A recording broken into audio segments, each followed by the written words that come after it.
다 같이 목도하심으로 12월 31일 화요일 새벽 예배를 드리겠습니다. 목도하시겠습니다. 여호와의 눈은 의인을 향하시고 그의 귀는 그들의 부르짖음에 기울이시는도다. 의인이 부르짖음에 여호와께서 들으시고 그들의 모든 환난에서 건지셨도다. 여호와는 마음이 상한 자를 가까이 하시고 중심으로 통회하는 자를 구원하시는도다. 의인은 고난이 많으나 여호와께서 그의 모든 고난에서 건지시는도다. 아멘. 하나님 아버지, 오늘 12월 31일 올 2024년도 마지막 날 주님 앞에 나와서 함께 새벽 예배 드리게 하여 주시니 감사합니다. 한 해를 돌아보며 주님께서 우리 가운데 베푸신 은혜에 감사하는 귀한 시간 되게 하옵시고, 또한 2025년을 또 우리가 주의 말씀 가운데서 맞이하고 주님께서 우리 가운데 베풀어 주실 소망을 붙드는 귀한 시간 될 수 있도록 인도하여 주옵소서. 특별히 오늘 저녁에 있는 송구영신 예배 가운데 기름 부어 주셔서 우리 온 성도들이 함께 나와 새해를 주님의 말씀과 함께 시작하며 또한 예배를 통하여 하나님께 영광 돌릴 수 있도록 인도하여 주옵소서. 오늘 새벽 예배의 시종도 성령께서 친히 주장하여 주시길 원하옵고 우리 주 예수님의 이름으로 기도드립니다. 아멘. 찬송가 93장 찬송하신 후에 우리 박혜균 장로님 대표로 기도해 주시겠습니다. 찬송가 93장입니다.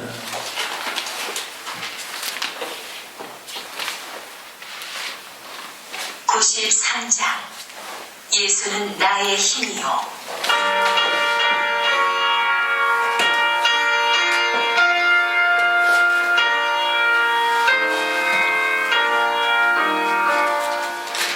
예수는 나의 힘이요 내 생명 되시니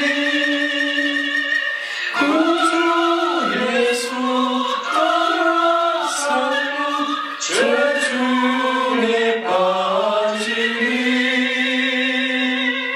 눈물이 앞을 가리고 내 맘에 근심 쌓일 때 위로하고 힘주시니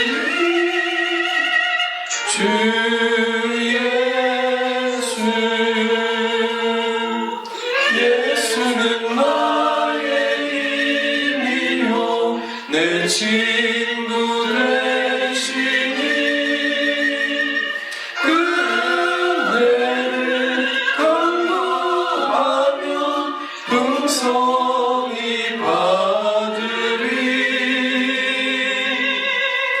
햇빛과 비를 주시니 주수할 곡식 많도다.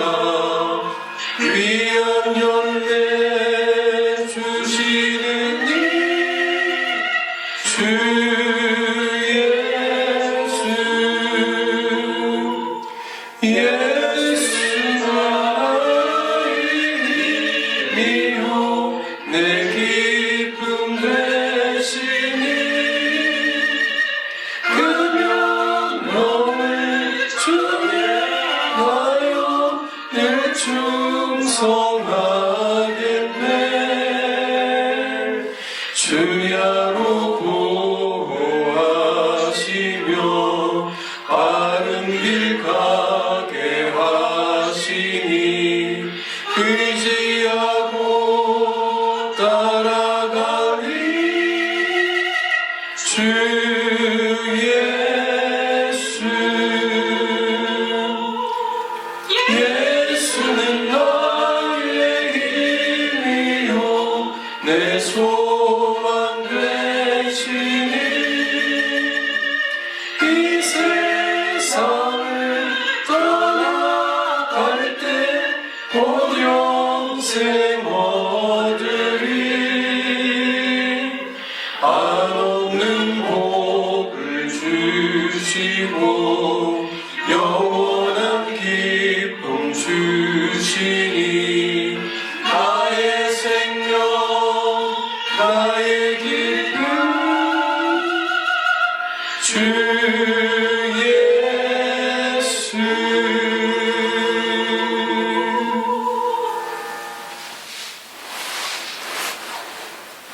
좋으신 아버지, 2024년도 한 해가 오늘이면 처음으로 갑니다. 참 많은 일이 있었던 2024년이었습니다. 나라적으로는 참 너무 혼란한 시기에 있고 또 여러 가지 불행한 사건도 일어나는 참 이 나라가 참 어찌 이렇게 되었을까라는 걱정과 근심이 온 국민들 가운데 있습니다. 하나의 먼저 믿은 크리스찬들, 하나님의 백성들이 하나님 앞에 온전히 기도하지 못했던 것들 다시 한번 주님 앞에 회개합니다. 하나님 이 나라를 다시 한번 고쳐주시고 하나님을 전심으로 섬겼던 이 조상들의 그 귀한 유산을 저희가 다시 한번 우리 가슴에 새기고 하나님 앞에 나아가는 주의 백성들 될 수 있도록 다시 한번 회복시켜 주시기를 기도합니다. 나라가 참 속히 안정이 되어야 될 텐데 진정으로 위정자들이 하나님을 두려워하는 위정자들이 많이 나타나기를 소망해 봅니다. 그래서 맡긴 그 직무를 민심은 곧 천심이라는 말이 있듯이 정말 하늘을 두려워하는 마음으로 백성들을 잘 섬기는 위정자들이 더욱 많아질 수 있도록 하나님의 나라를 축복하여 주시기를 기도합니다. 특별히 참 잘못된 영을 가지고 있는 교계의 지도자들도 있습니다. 하나님, 영적인 전쟁터인 이 한반도에 참 악한 영들이 특세하고 있는데 하나님만 의지하고 하나님께 참으로 기도하는 백성들 남겨주셔서 그들의 기도를 들으시고 하나님의 땅을 고쳐주시기를 다시 한번 기도합니다. 혼란스러운 나라 빨리 정해진 절차대로 민주주의 절차대로 잘 진행되게 하셔서 혼란이 수습되게 하시고 세계가 바라보는 이 나라가 다시 한번 민주주의의 그 놀라운 역사를 회복하는 역사를 보게 하시고 그래서 다시 이 나라가 하나님을 경외하는 이 나라가 되게 하시고 그래서 하나님이 부어서 우리나라 만세라는 우리 애국가의 그 가사처럼 이 나라가 다시 한번 놀랍게 회복되는 역사를 보게 하여 주옵소서. 우리 로뎀나무 교회에 속해 있는 사랑하는 성도들 좀 기억하여 주옵소서. 아직은 훈련되어지지 않고 헌신되어지지 않는 우리 백성들, 우리 권속들 많이 있습니다. 하나님 이 때에 반드시 그들을 회복시키시고 훈련시키셔서 주의 백성으로 삼아주시고 그래서 하나님 나라가 저희들을 통해서 더욱더 견고해지는 그런 역사를 볼 수 있도록 은혜와 긍휼을 다하여 주옵소서. 늘 로뎀나무 교회 교우들을 생각할 때마다 좀 긍휼한 짠한 마음이 있습니다. 하나님의 마음은 더욱 그러하시겠죠.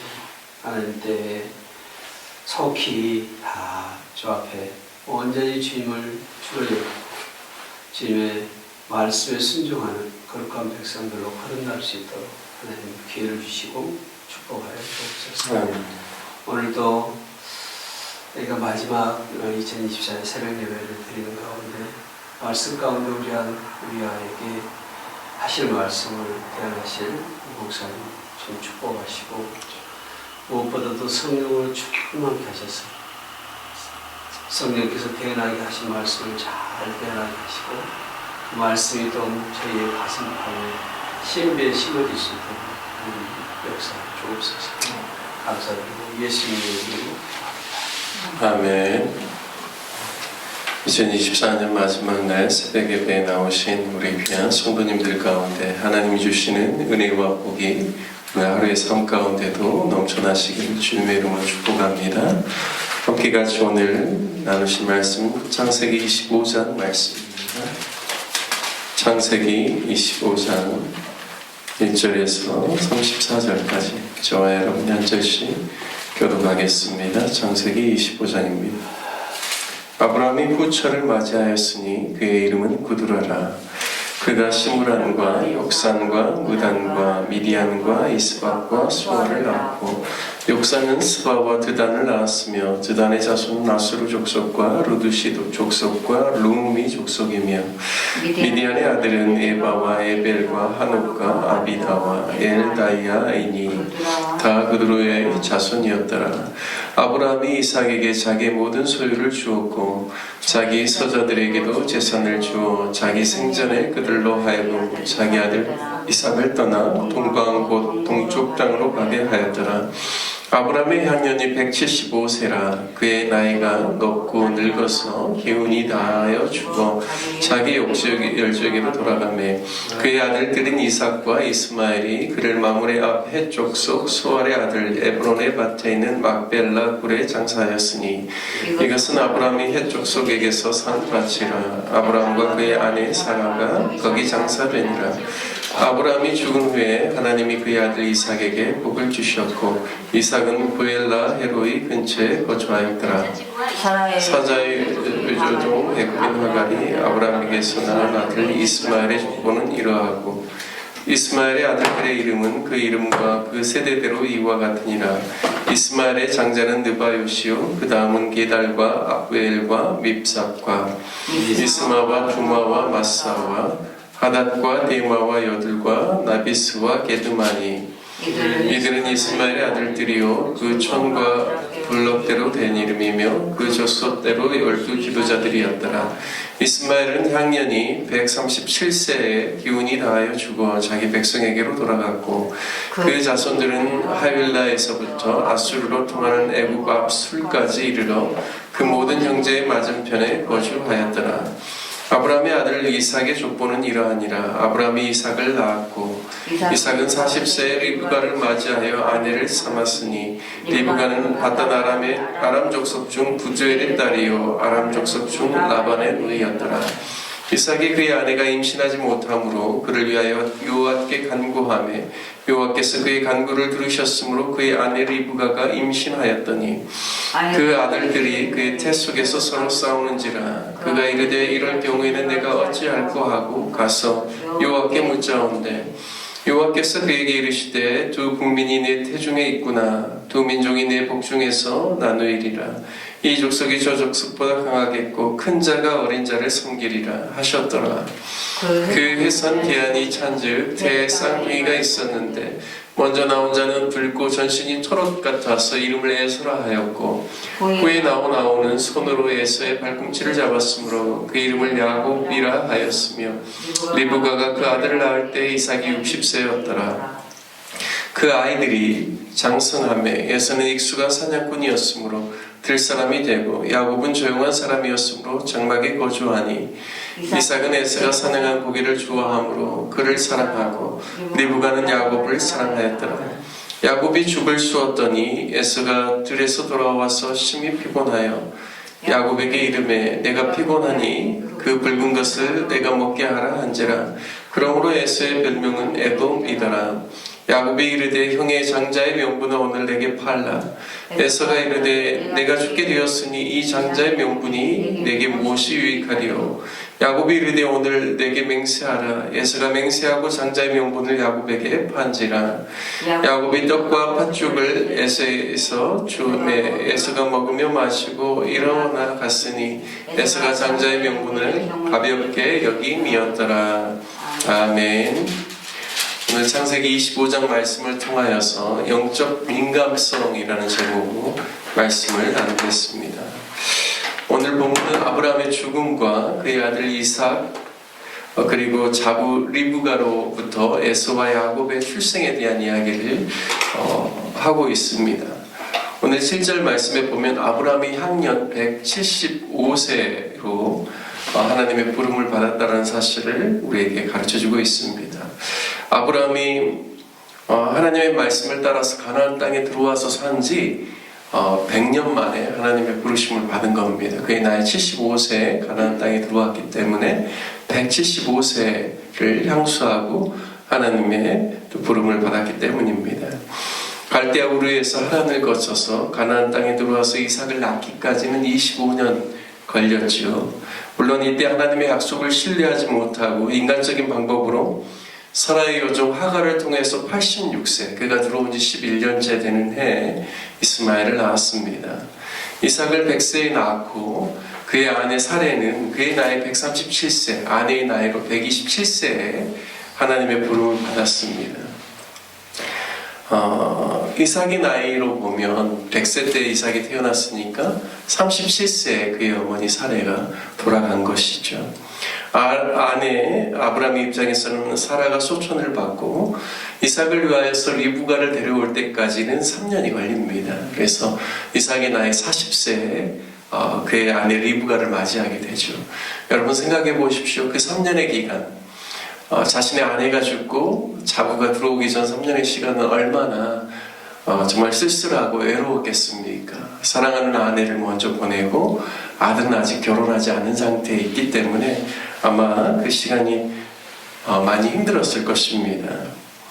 오늘 다행히 이삭의 나이 40세에 리브가를 이제 드리면서 오늘 본문의 바로 앞장인 24장 마지막 67절 말씀에 보면 이삭이 리브가를 인도하여 그의 어머니 사라의 장막으로 드리고 그를 맞이하여 아내로 삼고 사랑하였으니 이삭이 그의 어머니를 장례한 후에 위로를 얻었다 말씀합니다. 그러니까요, 리브가가 들어오면서 비로소 이제 하나님이 주시는 위로, 그 가정 안에 위로가 임하고 그리고 이제 안정이 되었다라는 이야기입니다. 여러분, 그런데 리브가를 이삭이 맞이하고 난 다음에 아브라함은 어땠을까를 좀 생각해 봅니다. 물론 좋았겠지만 이제 그나마 자신의 아들 이삭과 아브라함이 자신의 아내를 떠나보낸 후에 함께 있었는데 그의 아들을 이제 또 내보내야 되지 않겠습니까? 부엘라 헤로이라는 라헤로이, 이제 영어 발음으로는 부엘라헤로이 이렇게 읽어야 되더라고요. 부엘세바에 있는 것으로 우리가 추정할 수 있는데 아브라함이 그의 아들은 이제 이삭이 리브가와 함께 부엘라헤로이로 이제 또 움직이게 되는 것이죠. 그런 입장이라면 제가 만약에 이삭이라면 아버님께 권면했을 것 같아요. 아버님 재혼이라고 해야 되겠죠. 사별 후니까 하시라고 이야기하지 않았을까 싶습니다. 오늘 25장 1절에 보면 아브라함이 후처를 맞이하였으니 그의 이름은 그두라라 말하고 있습니다. 그러니까 아브라함의 나이 137세 이후에 그두라를 맞이한 거죠. 몇 년 후에 맞이했을지는 모르겠지만 아브라함이 그 사라를 보내고 137세부터 175년까지 살았으니까 거의 38년을 이제 사라 없이 사는 과정 속에서 후처 구두라를 드린 것이죠. 그리고 구두라를 통하여서 6명의 아들들을 오늘 낳았다라는 사실을 보여주고 있습니다. 하지만 아브라함은 오늘 5절 말씀에 보면요, 아브라함이 이삭에게 자기의 모든 소유를 주었다. 왜냐하면 아브라함이 하나님께서 말씀하신 약속의 아들이기 때문에 자신의 후사로서 자신이 가지고 있는 모든 유산을 그에게 물려줄 그런 권한이 있는 것이죠. 그래서 아브라함이 그 일을 하였습니다. 그런데 6절 말씀에 보면요, 자기 서자들에게도 재산을 주어 자기 생전에 그들로 하여금 자기 아들 이삭을 떠나 동방 곧 동쪽 땅으로 가게 하였다 말씀합니다. 저는 이 부분을 묵상하면서 그런 생각을 해보았습니다. 아브라함의 입장에서 아내 사라를 먼저 하나님께 보내고 38년의 인생을 살아가는 동안 아브라함이 무엇을 생각했을까? 하나님께서 약속하신 약속을 붙잡고 그 약속이 자신뿐만 아니라 이삭뿐만 아니라 계속해서 믿음의 후사들로 그 약속의 말씀이 연결되어져서 하나님 말씀하시는 구원의 복이 모든 족속 가운데 미치는 그 일들이 일어날 수 있기를 바라는 그 마음으로 어떻게 하면 이삭이 하나님의 그 유업을 이어갈 수 있을지를 고민하면서 이삭이 그 모든 일들을 이어갈 수 있는 일에만 자신의 관심을 두고 그 일들을 마지막 세계까지 준비하지 않았는가라는 생각도 하게 됩니다. 그러니까요, 6절 말씀을 보면 자기 서자들에게도 일정한 재산을 주면서 너희가 동편으로 너희가 이주해서 이삭의 삶과 이삭의 어떤 믿음의 그 모든 행적에 방해되지 않도록, 걸림이 되지 않도록 그런 일정한 거리, 바운더리를 두게 하지 않았나라는 생각들을 하게 됩니다. 그리고 7절 말씀에 보니까 아브라함의 향년이 175세로 하나님의 부르심을 받았다는 내용이 나옵니다. 뿐만 아니라 9절 말씀에 보면 그의 아들들인 이삭과 이스마엘이 그를 마므레 앞 헷 족속 수알의 아들 에브론의 밭에 있는 막벨라 굴에 장사였다 말씀합니다.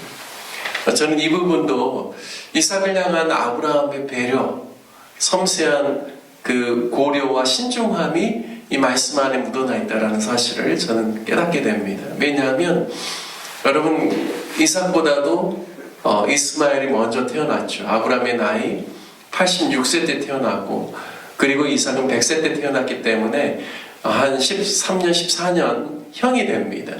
그런데요, 이삭이 분명히 유업을 이을 자고 우리로 따지면 장래에 있어서는 그 호주가 되는 것이죠. 하지만 이스마엘과 함께 그 장래를 주관할 수 있도록 아브라함이 그렇게 부탁하지 않았을까라는 생각이 듭니다. 이유는 한 가지죠. 이스마엘이 이삭에게 혹시나 좀 안 좋은 마음으로 그를 대하지 못하도록 아브라함이 철저하게 배려하고 있다는 생각들을 하게 됩니다. 이유는 한 가지입니다. 하나님이 약속하신 아들 이삭을 통하여서 하나님의 유업이 계속 이루어지는 그 일을 위하여서 아브라함이 마지막까지 계속 신경을 쓰고 있고 신중하게 사려 깊게 모든 일들을 감당하고 있다라고 저는 그렇게 믿습니다. 저는 이것이 바로 영적인 민감성이라고 생각합니다. 늘 하나님의 나라를 생각하고 하나님의 뜻이 자신을 통해서 이루어지는 일 가운데 늘 마음과 생각이 그 안에 있어서 어떻게 하면 하나님의 나라를 위해서 내가 일들을 감당할 때 그 하나님의 나라에 대한 그 기준으로 모든 사례를 분별하고 일들을 감당할 수 있는지 이것을 생각하는 것이 영적 민감성이다라고 믿습니다. 여러분, 저와 여러분이 이러한 영적인 민감함이 있어서 늘 우리의 삶의 기준이 하나님의 나라를 생각하고 하나님의 뜻을 이루는 일을 생각하는 것이 우리의 삶의 우선이 되시기를 주님의 이름으로 축복합니다. 11절 말씀에 보면 아브라함이 죽은 후에 하나님이 그의 아들 이삭에게 복을 주셨다 말씀합니다. 아브라함의 그 믿음의 복이 자신의 아들 이삭, 후사로 지목되고 하나님께서 정말 생산할 수 없는 중에 주신 약속의 아들 이삭에게 그 복이 이어지고 이삭은 벨라헤로이 근처에서 거주하였다라고 말씀하고 있습니다. 그리고요, 이제 마지막 절 34절까지 보면요, 영적인 민감성이 바로 그의 아들 이삭에게 계속 이어졌다라는 사실을 알 수가 있습니다. 그것은 오늘 우리가 25장을 읽었지만 24장에 보면 이삭이 자신의 아내 리브가를 맞이할 때 들에 나가서 묵상하다가 아내를 맞이하게 됩니다. 그러니까 늘 하나님을 생각하는 사람이었다라는 것이죠. 하나님께서 유업으로 주신 하나님의 말씀을 늘 묵상했다라는 것을 성경 보여주고 있습니다. 뿐만 아니라 오늘 말씀에 보면 이삭이 그의 아내를 이제 그의 나이 40세에 맞이하죠. 그런데요, 첫 아들이 아니죠. 쌍둥이니까 에서와 야곱을 잉태하는 임신까지가 몇 년이 걸리냐면 20년이 걸립니다. 그러니까 20년 동안 자녀 없이 살았어요. 이삭의 입장에서는 얼마나 많이 하나님께 묵상하고 기도했겠습니까? 분명히 자신의 아버지에게 주셨던 큰 민족을 이루게 하겠다라는 그 약속이 이어지려면 나에게 있어서도 자녀를 주셔야 될 텐데 계속해서 20년 동안이나 결혼 후에도 자녀가 없었기 때문에 그 무엇보다도 하나님께 많이 기도하고 믿음의 후사에 대한 이야기, 하나님의 약속이 이어질 것에 대한 이야기를 많이 묵상하였을 것입니다. 그런데 오늘 말씀에 보면 이삭이 아내를 위해서 기도했다라고 나오죠.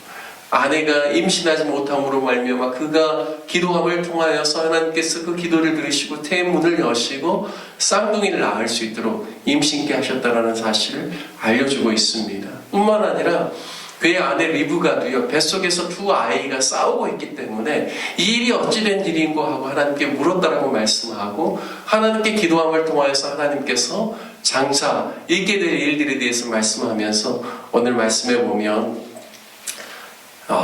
23절 말씀에 보면 두 국민이 내 태중에 있다라고 말씀하면서 두 민족이 내 복중에서부터 나누이리라. 이 족속이 저 족속보다 강하겠고 큰 자가 어린 자를 섬기리라 라는 말씀을 하나님께서 주십니다. 그러니까 영적인 민감함을 가지고 하나님께 기도함을 통하여서 자신에게 일어나는 일들 가운데 잘 해석되지 않는 부분들에 대해서 하나님께 묻고 하나님께 응답을 받았다라는 것이죠. 늘 영적인 이러한 민감함이 아브라함에서부터 아들 이삭으로, 그리고 그의 또 자부가 되는, 그리고 이삭의 아내가 되는 리브가로 계속해서 이어지는 것을 보면서 가장 큰 복이 무엇인가? 영적으로 깨어있는 것 아닌가?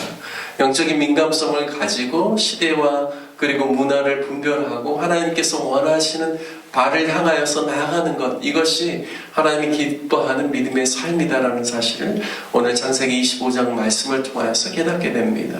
저와 여러분이 모든 일 가운데 영적인 민감성을 가지고 우리가 이 시대 그리고 이 환경 속에 발을 내딛고 살지만 우리의 모든 기준이 하나님의 말씀이 되고, 또한 영적인 하나님의 나라와 하나님의 의를 구하는 일이 저와 여러분이 기준이 되어서 또 귀한 믿음의 삶을 사는 복을 누리시기를 주님의 이름으로 축복합니다. 함께 같이 기도하기를 원합니다. 기도할 때 하나님 우리에게도 영적인 민감성을 가지고 살아갈 수 있도록 인도해 주시고, 늘 기도에 힘쓰고 하나님의 나라와 하나님의 의를 구하는 삶을 살아갈 수 있도록 인도하여 주옵소서라고 기도하기를 원합니다. 특별히 우리 로뎀나무교회를 위해서 기도할 때 우리 모든 성도들도 영적으로 깨어있고 늘 또 성령 충만하고 또 하나님의 뜻을 행하기에 부족함이 없는 하나님의 사람들로 세워주시도록 하나님께 기도하기를 원합니다. 오늘 저녁에는 송구 영신 예배가 있습니다. 감사로 한 해를 마무리하고 주님의 말씀 가운데서 소망함으로 또 한 해를 열어갈 수 있도록 하나님께서 오늘 송구 영신 예배 가운데 기름 부어주시고 또 많은 우리 성도님들이 참여할 수 있도록 마음과 또 발걸음 인도하여 주시도록 기도해 주시길 부탁드리겠습니다. 우리 다 같이 주님의 이름 한번 부르시며 함께 기도하겠습니다. 주여